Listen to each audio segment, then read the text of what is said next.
Hola, ¿qué tal amigos? Bienvenidos a Democracia 2018, el espacio político electoral donde puedes enterarte de todos tus derechos que atañen a la ciudadanía y participar tanto en este proceso electoral que ya hemos vivido como a lo largo de toda la vida democrática del país. El día de hoy nos acompaña el doctor Miguel Ángel Elorza Vázquez, quien es catedrático de la Universidad de Jalapa. Buenas tardes. Y además un experto en temas de comunicación. Hombre, gracias. Y precisamente lo que vamos a platicar hoy, la libertad de expresión. Un tema muy importante y que sin duda influye en muchas de las actividades que como ciudadanos ejercemos dentro de la democracia, tanto para manifestarnos como para seleccionar o escuchar, ¿no?, de múltiples fuentes de información lo que está ocurriendo. Así que si nos permite, doctor, vamos a escuchar primero un sondeo. ¿Qué opina la gente acerca de lo que es la libertad de expresión? Y regresamos a escuchar a nuestro invitado. Vamos con el sondeo.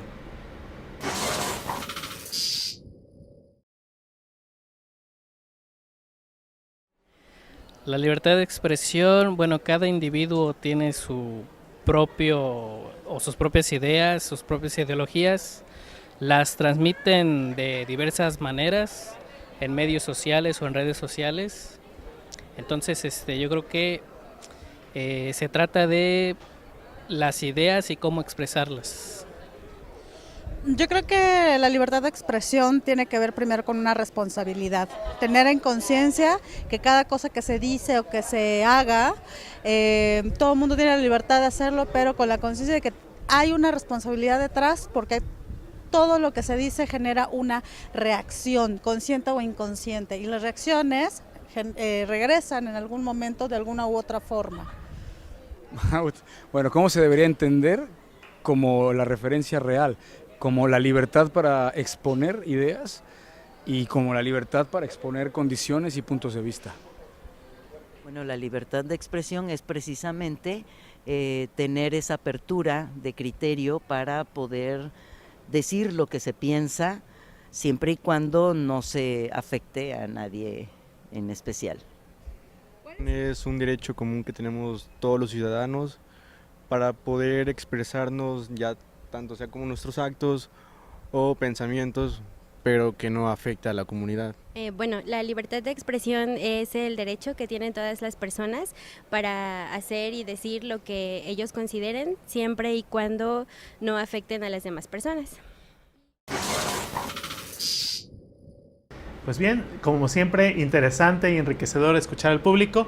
¿Qué podemos opinar acerca de esta pregunta, de este concepto, la libertad de expresión? Bueno, primero, a mí me parece muy interesante decir que luego del sondeo, sí, la noción de la libertad de expresión está presente en la gente.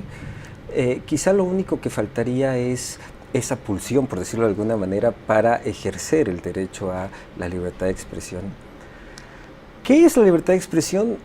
Bueno, es poder decir lo que queramos, lo que sintamos, sin dañar a un tercero, me parece. Poder decir nuestro pensamiento político, nuestra perspectiva estética, cualquier dimensión del orden social, poder comunicar al resto de las personas eso que traemos dentro. Okay, muy interesante, y como dice, más o menos coincide con lo que el público percibe acerca de este concepto. Pero bueno, ahí está en el propio concepto uno de los temas importantes, ¿no? Existen entonces límites a la libertad de expresión.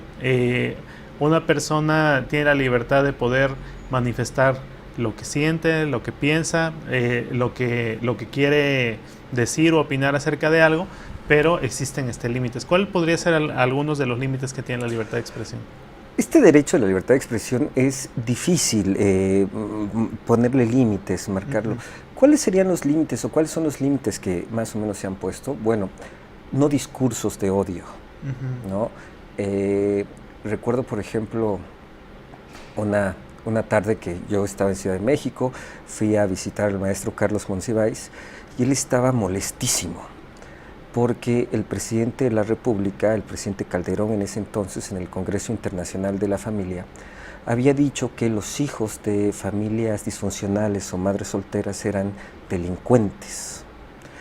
En ese sentido, el presidente había ejercido su libertad de expresión a partir de sus presupuestos y sus encierros psíquicos, si se quiere. ¿Hasta qué punto eso es válido? Pues ofendió a gente. el presidente tuvo que salir a pedir disculpas. Entonces, me parece que el límite es justamente todo aquel discurso o el ejercicio de la libertad de expresión que se presenta como intolerante hacia el otro ejercicio de la libertad de expresión. La frase justamente que Monsiváis repetía, que viene desde la Ilustración: no podemos tolerar la intolerancia. Entonces, creo que el límite de la libertad de expresión es cuando se presenta como un discurso intolerante hacia el otro.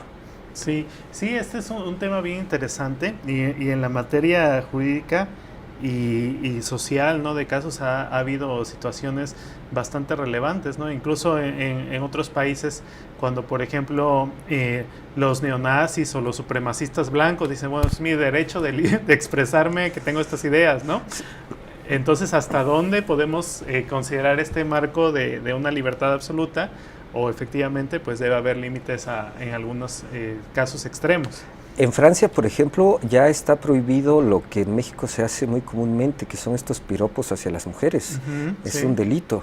Entonces cualquiera podría decir, es mi derecho a decir que está muy guapa. Que está muy guapa, ojalá fuera eso nada más. Sí. Pero están agrediendo a la persona. ¿Qué es lo que hace el supremacista blanco en Estados Unidos o el neonazi en Alemania? Pues construye un discurso de odio que al final de cuentas terminan afectando a una minoría, ¿no? Ok, y digamos, estos límites son diversos cuando hablamos de afectar el derecho de otro particular, como decíamos en este caso de una dama, de una mujer que transita por la calle, o de una persona particular que por ser de otra creencia religiosa, de otra raza, a cuando hablamos de la esfera política. Por ejemplo, en la esfera política estaría permitido decir los de tal partido son rateros, esta persona es un tal por cual, incluso llegar a expresar a veces desencanto, molestia popular a través de insultos.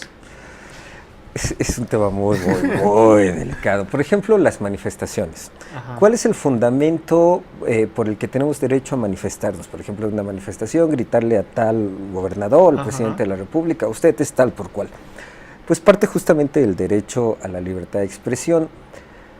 Pero ahí hay un problema, que los políticos son personajes públicos.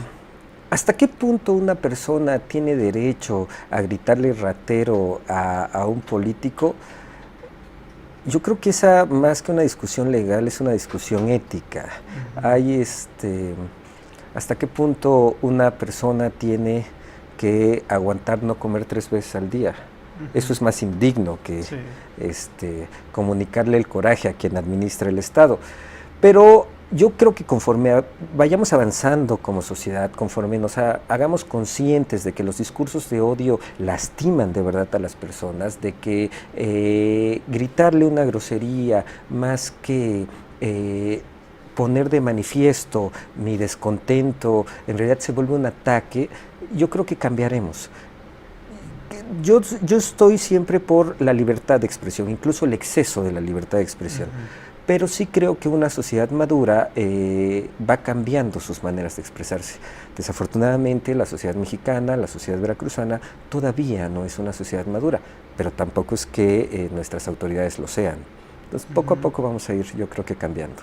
Sí, ¿hay otros límites, aparte de los legales, a la libertad de expresión? Hablemos como de límites de facto. Se dice pues muchas veces que las personas se tienen que cuidar de hablar de temas políticos, de temas de delincuencia, ¿no? Ya no tanto desde una esfera jurídica por alguna demanda, sino por otros poderes de facto o por otras situaciones que también de repente en el Estado se dan. ¿Esto cómo lo podríamos denominar? Desde luego que hay límites a la libertad de expresión de facto, que tiene que ver con los poderes de facto que hay. Yo, por ejemplo, en el ejercicio periodístico nunca he escrito nada sobre el crimen organizado y no lo voy a escribir y ahí me estoy autocensurando, pero porque desafortunadamente sé lo que pasa o lo que les ha pasado a muchos periodistas al tratar esos temas. En ese sentido uno se cuida, uno guarda ciertas cosas, pero por ejemplo cuando uno se va a comer a un restaurante y está con los amigos, pues a veces uno dice unas cosas, ejerce su libertad de expresión, pero de pronto llega alguien, se sienta al lado y entonces uno ya habla más bajito. La libertad de expresión tiene que ver también con en qué momento la ejerzo. Yo creo que también todos nuestros derechos, si bien el Estado nos los reconoce y además nos protege en el ejercicio de ellos, nosotros los ciudadanos tenemos la obligación de ejercerlo de manera moral, diría yo. Sí, de alguna manera muy interesante esto que comenta. El primer filtro es uno mismo, ¿no? Sí. La autocensura y no sé, por una pertinencia social, por una conveniencia, pues no sé, política, económica, lo que sea. Muchas veces el primer filtro es la propia persona, ¿no? Antes de emitir un comentario y el contexto, ¿no? Si no es lo mismo como nos expresamos con un grupo de amigos en una plática privada no sé, en un aula, en otros espacios, ¿no? Sí, el espacio también determina cómo, cómo comunicarnos, cómo expresarnos, qué decir y qué no decir. Pero yo creo que el límite es justamente el otro. Ahí cuando uno empieza a calumniar, por ejemplo, eso ya no se vale, ¿no? Y hablando de este tema, la libertad de expresión vinculada a la información, porque muchas veces la expresión parte de una simple opinión muy subjetiva, de algún rumor, de divulgar información que quizás no está confirmada, que es algo que pues, pasa mucho en nuestros días, ¿no? En redes sociales, incluso anteriormente en los lavaderos, ¿no? De boca en boca. Entonces, ¿hay alguna atadura de la libertad de expresión a expresar cuestiones bien fundadas, informadas, o podemos simplemente opinar subjetivamente? Bueno, no podemos ir exigiéndole a la gente que se haga experto no sé, en cuestiones del petróleo, por ejemplo, para que pueda opinar sobre eso. O tampoco podemos pedirles que sean expertos en aeronáutica para que opinen sobre el aeropuerto. Sin embargo, yo creo que sí hay cierto sector de la población con un nivel de espectriz que tienen una obligación. En el caso de la prensa, por ejemplo, de entrada hay que ver qué entiende el periodista por periodismo. Entonces ahí hay una finalidad. El periodismo es tal cosa y su finalidad es esta. Si yo como periodista lo ejerzo a partir de eso, tendré todo un marco ético. Mi libertad de prensa, lo que escribo. Yo puedo decir, Sutanito robó. Y boom, aquí están las pruebas. Sí. O puedo decir, Menganito dice que fulanito robó. Y lo escribió en tal fecha y ya hago la referencia. Pero decir Sutanito robó sin ninguna prueba, pues como periodista me parece que quedo en deuda conmigo, quedo en deuda con mis lectores, con mi audiencia y con lo que sería el periodismo. Pero hay otras personas que asumen el periodismo de otra manera. Quizá puede ser lo que se le hacía mucha crítica en el sexenio pasado, en el sexenio de Javier Duarte, a la prensa, es que era el texto servicio, la repetición de los comunicados de comunicación social. Bueno, ¿hasta qué punto son periodistas? Sería la pregunta. ¿O por qué ejercen el periodismo de esa manera? Bueno, algunas personas no tienen otra circunstancia, es la única oportunidad que tienen. Sí. Cuando a un periodista le pagan 35 pesos por nota, como el caso de Gregorio que asesinaron hace algunos años en el sur del estado, 35 pesos por nota, pues imagínense cuántas notas tiene que trabajar. Cuando de pronto llega el narco y le dicen, les ponemos ahí una sala de redacción y además le estamos celulares y le estamos una laptop, pero solo publiquen estas cosas, pues ahí hay un dicho, ¿no? Que es plata o plomo, pues no queda de otra. Entonces, yo evito mucho ahora hacer el juicio hacia el periodista que a veces no cumple con la finalidad del periodismo porque no conocemos sus circunstancias. Sí. Sin embargo, sí creo que el periodismo tiene una finalidad y que hay un marco ético que deberíamos suscribir. Muy bien. Bueno, esto nos liga la libertad de expresión a otro derecho muy interesante que es la libertad de prensa. Así que vamos a ir a un sondeo para escuchar la opinión de la gente sobre este tema y regresamos con nuestro especialista. Adelante con el sondeo.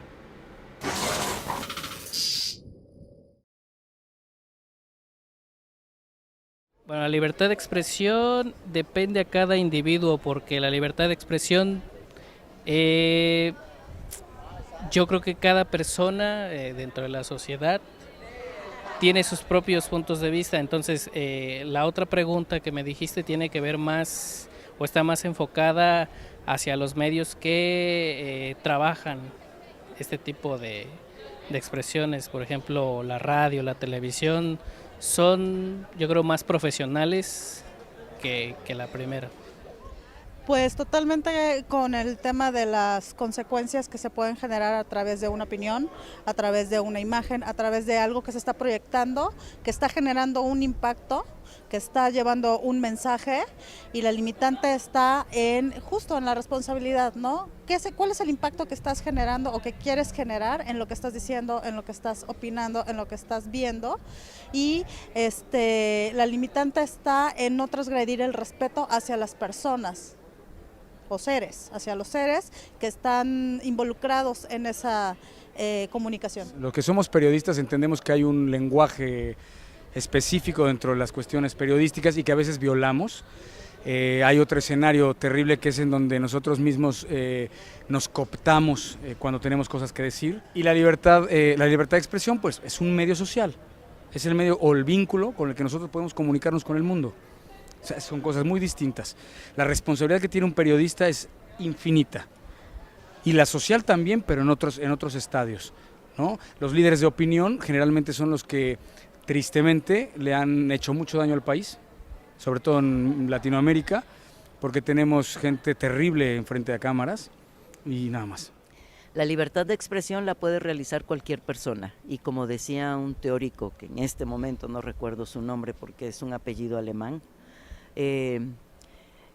es más importante la libertad de pensamiento que la libertad de expresión o la libertad de prensa. La libertad de prensa es solo lo que cualquiera puede escribir, ya sea en un medio digital o en un medio escrito, y la libertad de expresión la puede realizar cualquier persona. Pues yo digo que es muy diferente, ¿no? Ya que como prensa lo hace por trabajo, y libertad de expresión como uno, o sea, pues saca lo que uno piensa. Bueno, la libertad de expresión yo creo que la ejercen todas las personas, y la libertad de prensa tiene que ser un poco más cuidadosa porque es información ya más detallada y más exacta que llega a todas las personas. Bien, pues interesante el tema de la relación entre estos derechos. Doctor, ¿qué podemos opinar al respecto? Bueno, la libertad de prensa me parece que es fundamental para un Estado democrático. Ahora que se habla mucho de la reforma que está de moda, digamos, en el país, recordaba un texto, justamente de Monsiváis, en el que refiere que durante el proceso de la reforma en México, alguno de los intelectuales reformistas escribió criticando de manera muy, muy fuerte al catecismo Ripalda. Y nunca la reforma, el presidente Juárez y todo el movimiento, prohibió la impresión del catecismo Ripalda, a pesar de que ellos creían que era un libro que encerraba a las personas en sus conciencias. Yo creo que a partir de ahí y toda la construcción del Estado que viene, la libertad de prensa, por lo menos en el discurso, ha estado garantizada. Pero hoy en día nos hemos hecho un poco más conscientes de algunas cosas, también con las distintas reformas. Por ejemplo, a partir del nuevo Código Penal, ya no podemos decir el ladrón o el asesino, ¿no? Sino ponemos el presunto asesino, sí. Porque si el Estado tiene la obligación de respetar la presunción de inocencia, pues también los periodistas la tienen. En ese sentido, si bien existe la libertad de prensa, va habiendo reglas que norman este ejercicio. Me parece que es muy importante la libertad de prensa, respetando siempre esas normas. A veces algunos periodistas venden, por ejemplo, una columna de opinión, ¿no? O de pronto un medio de comunicación presenta una información que en realidad es un comercial, como si fuera una nota periodística. En ese sentido, eso es lo que hay que limitar, entre comillas, o normar, pero la libertad de prensa debe ser total. Sí. Este concepto de libertad de prensa, ¿hasta dónde ya está superado? porque como bien comentabas, pues parte de una etapa de la reforma en México al menos, y posteriormente en la revolución se retoma también con toda la importancia que tuvieron los medios impresos en el surgimiento, ¿no?, de las ideas y en la crítica al entonces presidente Porfirio Díaz. Y bueno, prensa nos remite al medio impreso, ¿no? A los diarios propiamente, ¿no? En ese contexto surge. Y ahora, por ejemplo, platicaban las personas cuando se habla de la radio, cuando se habla de la televisión y ahora ya noticieros a través de internet, ¿no? Portales de noticias que prácticamente ahora están mucho más en boga o mucho más utilizados como fuente de información que en sí el diario ya impreso. Todavía podemos decir o todo esto lo abarca la libertad de prensa, es ya una realidad que queda muy amplia para un concepto, o al revés. Yo creo que las audiencias han cambiado, los medios han cambiado y esta noción, por supuesto, tiene que cambiar e irse actualizando. Hoy en día se aplican los mismos conceptos y el mismo marco jurídico al, bueno, más o menos el mismo, al que conduce un noticiero de televisión o al que publica una columna en un medio impreso o digital. Me parece que a partir de los distintos públicos y las distintas plataformas tiene que haber un marco jurídico que las incluya o que piense. Por ejemplo, McLuhan decía, el medio es el mensaje, pero debemos tener cuidado con lo que, por ejemplo, publicamos en Twitter o en Facebook. Yo he visto cada cosa en Facebook, uno dice, qué bárbaro. Estas cosas, mentiras, verdades a medias, acusaciones sin fundamento. Y las replican, y luego no sabemos quién las puso, porque luego ni las firman. En ese sentido, me parece que tiene que haber más que un marco jurídico, en ese sentido sí una conciencia ética. ¿Qué pasa si un medio de comunicación publica tal o cual cosa? ¿Qué pasa si uno como usuario, aunque no sea periodista, publica tal o cual cosa? Entonces, me parece que tiene que haber una conciencia ética más el marco jurídico. Cuando, digamos, intencionalmente hay una vocación o una intención de no darle seriedad a un comunicado, aunque se haga a través de un medio impreso o electrónico, anteriormente todavía es algo con mucho impacto, las famosas caricaturas que hay en un periódico, ¿no? Y ahora en el internet tantos memes, ¿no? Que ahora en este último sexenio del presidente Peña Nieto, pues prácticamente detonó tanto él como la figura y cantidad de memes que hasta él mismo en su discurso refería, ¿no? Para que me hagan más memes.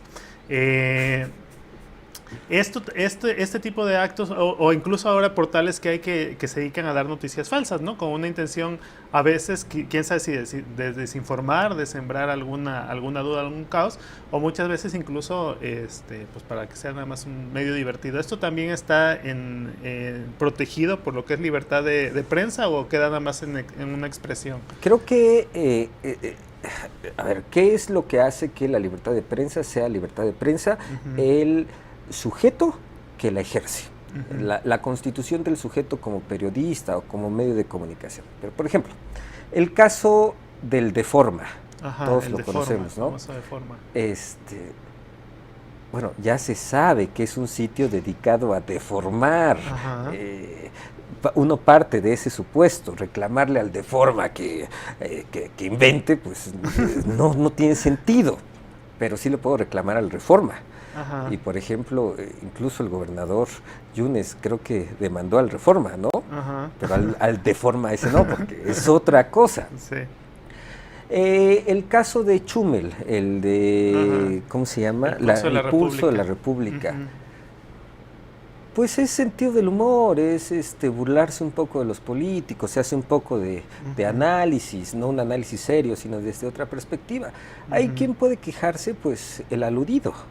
Y tiene los medios legales para hacerlo, pero se enfrentaría a una audiencia tremenda. Sí. Ahora ha cambiado el mundo, han cambiado los contenidos, un político no puede estar pensando que vive en un mundo análogo, porque porque ya no. Pero, por ejemplo, hoy me llamaba mucho la atención, desde ayer salió una nota que vi en un programa de televisión que también es un poco de burla, y luego hoy en la mañana en un noticiario serio, y hace rato lo volví a escuchar en un noticiario, y además se criticaban a la persona, a un diputado, no recuerdo en qué estado, que pues se quedaron ahí los botes de agua y las galletas, y entonces el diputado agarra su servilletita, junta las galletas y las mete en su portafolios, y su botella de agua, y luego busca otra botella de agua cerrada y la guarda. Y entonces los comunicadores que comentaban esa nota se burlaban del diputado. ¿En qué circunstancia vive el diputado que tiene que agarrar las botellas de agua y las galletas? Yo creo que esa es la pregunta en realidad. Entonces, si este tema se aborda desde una perspectiva fatua, pues la audiencia lo va a tomar así. Es una audiencia específica, un target que le gusta eso y lo va a seguir viendo. Hay otro target, hay otra audiencia que simplemente le va a cambiar. Y yo creo que la libertad de prensa está generando hoy en día nuevos contenidos y cada persona elige su contenido. Sí. Y eso me parece que es maravilloso. Ahora, la libertad de prensa también está entre comillas. El caso de Proceso, por ejemplo, lo demandó el presidente Fox, lo demandó la primera dama Marta Sahagún. Proceso se tuvo que amparar porque el gobierno de Fox y de Calderón no les daba publicidad. Y sin publicidad publicidad oficial un medio no vive. Sí. En ese sentido, ¿qué hacía la presidencia en la administración del presidente Calderón y del presidente Fox? Pues coartar la libertad de prensa al no darles los convenios de publicidad. Sí, y precisamente en esto último que comenta, doctor, el control que puede tener el propio Estado sobre la libertad de prensa y la libertad de expresión cada vez es menor, ¿no? Desde los tiempos en que el propio Estado te vendía el papel, ¿no?, para imprimir un periódico, hasta ahora, por ejemplo, bueno, todavía hay que tramitar un permiso de licitud de contenidos, ¿no?, en Gobernación para tener algunos medios, y también se revisa, ¿no?, de repente el contenido de acuerdo al horario de la televisión y tal, pero cada vez estos medios están migrando más a la versión del Internet, ¿no?, a la versión digital. Y otro aspecto que donde hay absoluta libertad y muy poco ha podido entrar la normatividad del Estado es en las redes sociales, ¿no?, que se comentaba. Sí. Muchas redes sociales tienen sus propios mecanismos de autocensura, pero aquí el programador es el que se vuelve el legislador, ¿no? Por ejemplo, en YouTube hay muchos filtros respecto de contenidos ofensivos, raciales, estas cuestiones. Algunas redes como Instagram igual contra pornografía y cuestiones por el estilo, pero es el propio programador el que pone sus límites y pone las posibilidades de reporte, y el Estado cada vez tiene menos posibilidad de entrar a esto. ¿Hay mecanismos para regular las redes sociales o en esta parte se opera una libertad de autorregulación absoluta? No, bueno, primero decir que el Estado, no solo en México, sino también en Europa, incluso en Estados Unidos, ha intentado intervenir en las redes sociales. En México tenemos el caso paradigmático de la ley Duarte y la ley Fallata, que falló. Bueno, y sobre todo en España es donde se han dado más casos. Tenemos mucho en común, no solo el idioma, sino aquella noción de culpa, etcétera. Bueno. Y en el caso de los programadores o la propia red social, ahí se han presentado cosas muy interesantes. El caso de Instagram. Recuerdo un caso de una usuaria que subió una fotografía amamantando a su hijo. Y Instagram la censuró. ¿Por qué? Porque se le veía un seno. Y ahí está una discusión, a partir de cuándo se entiende la pornografía. Y entonces lo que decía Instagram es que puede ofender al otro. Entonces ahí parece que ya hay un nivel marcado. ¿Cuándo ya no lo publicamos? Cuando ofende al otro. Cuando Facebook nos da la oportunidad de decir esta publicación no me gustó por tal o cual motivo, y entre las opciones es discurso de odio, ataca a una persona en específico, utiliza mis fotografías, etcétera. Entonces, parece que el mundo digital sí obedece al mundo real, por decirlo de alguna manera. Y a partir de ahí se empiezan a construir un marco jurídico. Hoy en día, por ejemplo, tenemos en Veracruz, ahí sí es uno de los estados punta. Ese tema me interesa mucho por mis alumnas y mis alumnos, que son susceptibles a eso, pero todo el mundo. Cuando una persona publica una fotografía de una tercera persona sin su consentimiento, está cometiendo un delito. En Veracruz ya tenemos ese marco jurídico y eso es muy importante. ¿Por qué? Porque está poniendo en evidencia, está violentando la personalidad, el propio derecho a la intimidad que tiene cualquier persona cuando otro sube una fotografía. Entonces, no es que el mundo digital sea tan libre.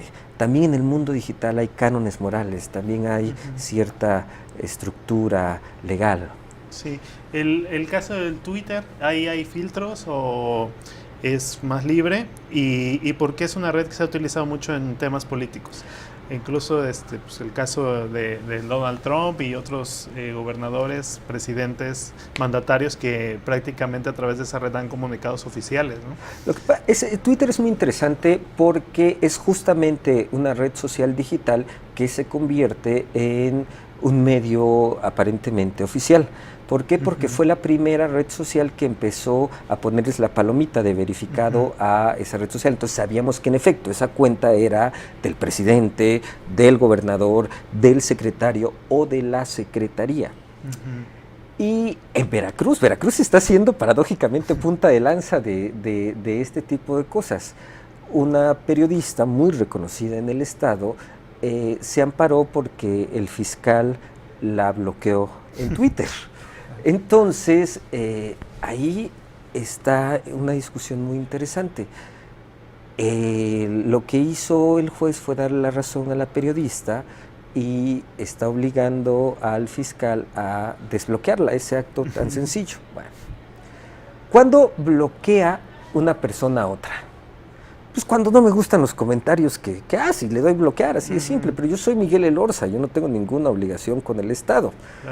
Incluso yo creo que el fiscal pudo haber puesto nada más su nombre y ya hacer su red social digital personal. Sí. ¿Qué es lo que está tomando en cuenta el juez aquí? Bueno, primero que esa cuenta dice señor fiscal.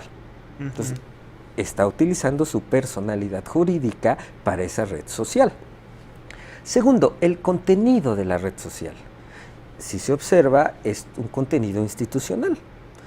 A partir de ahí el juez considera que este servidor público tiene que desbloquear a esta periodista porque si no está violentando varios de sus derechos, el acceso a la libertad, el derecho a la libertad de expresión, el derecho de acceso a la información, etc. Entonces, en ese sentido, estamos construyendo un marco legal, pero poco a poco, porque las redes sociales digitales vinieron, nos cambiaron el mundo. Sí. Y apenas estamos diciendo qué pasó, descubriendo. Ahora, podemos bloquear a alguien, elegimos a quién seguir o a quién no. En ese sentido, las redes sociales digitales no distan mucho de las redes sociales de toda la vida, ¿no? Es correcto. Pues muy interesante este tema. Algo que pudiéramos agregar para recomendarle a la audiencia, ya sea para informarse acerca de sus derechos o acerca de cómo ejercerlos, de cómo utilizar sus redes, de qué tipo de medios ocupar, cómo discriminar entre una información y otra, para cerrar esta temática. Yo lo que comento mucho con mis alumnos y mis amigos es seguir a todo mundo, leer a todo mundo y sacar nuestros puntos de vista. ¿Cuál es la tendencia, por ejemplo, hoy?